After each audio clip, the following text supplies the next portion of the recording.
Oh. Alright, so we have two knots here. We have, well, they're the same knot. One's tied in proper, which is on the right side, and one's on the left side. The left side is tied properly because of the wraps and fraps, which is, this is your frapping right here, and your wraps is you're wrapping it around the poles. These are your clove hitches, which is basically an X on the, it's an X crossing the pole with the excess end rope that you started with through it. This side over here, it does have some wraps and fraps, but it has no clove hitch, so it's not really on there. And if I push on it, it slips. This side, if I push on it, it holds. Go. Alright, this lashing is the diagonal lashing. I know I said I was doing shoe lashing.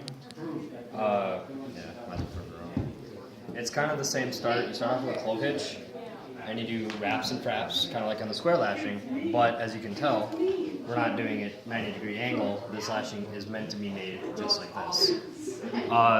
Same thing on the last one. You got your clove hitch here, a lot of excess rope, ignore that. But here you got a lot of wraps here, and then you got your frapping, which goes in between. When you wrap, basically, if I have this correct, he started off with a clove hitch. He has it tucked away. It's right here. This is his clove hitch. This is his ending clove hitch, and what this is meant for is that, can you hear that? It's meant for a longer purposes. It's meant for having sticks along the side here and on that side with some leaves. And this is your A-frame shelter. Yeah, it's really small, but this is our supplies. Alright, this is the improper version of the diagonal lashing. I did start it off and I ended it off with clove hitch. But as with this one, it is very loose. It's not tied properly because the fraps and wraps are kind of mixed in between each other, where all the fraps should be on the outside. It is very, very loose, so I can like move the stick around. Hey, stop it. It would still kind of work as an A-frame, but if you want a nice sturdy knot, you want to make sure you tie it properly. With this one, you shouldn't be able to twist the logs or the sticks or the trees or whatever you're using in the ropes. So in this case, I shouldn't be able to basically pull it right out. And that's the end of the diagonal lashing. I know that you saw it. Alright, this is a tripod lashing. It's kind of rough. I'm having really odd poles today. So what it's meant to do is that you can like take an extra rope like this, and I don't have a phone on me right now, but like have it kind of wrapped around here as like a lowering system, and then tie your pot on right there over your flame, so you're not getting the black gunk on your pot.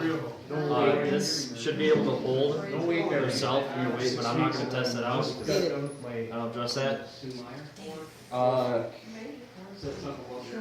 Basically, how to start this one off, you can do the, it's really weird. Then I gotta go, And, Alright, what do we do? I'm not hanging off. You're making me waste time. You start off with a clove hitch, then you do wraps and traps when you weave it. So you're doing, you lay it flat, kind of like the odd pole sticking out. So you'll have these, they're two smaller poles facing this way, and the one odd middle pole facing outward, laying flat on the ground. You start off with a clove hitch, then you go over, under, over, under, over, under, and do that a couple times. Then you wrap and frap, and it should come out probably a lot better than this, but this is a rough demonstration. And to save time, the improper one, yeah. Alright, so this one is very improper. I can't even stand it up because it's just gonna fall down.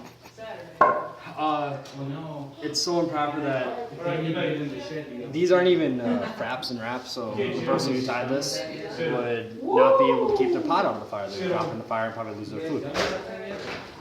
Almost. Then you also have, the person who tied this did do the weaving correctly. They started off with a proper clove hitch. They did the proper clove hitch and an ending proper clove hitch, but this is where their problem was in the middle. They didn't frap it right. They just tied the rope around it.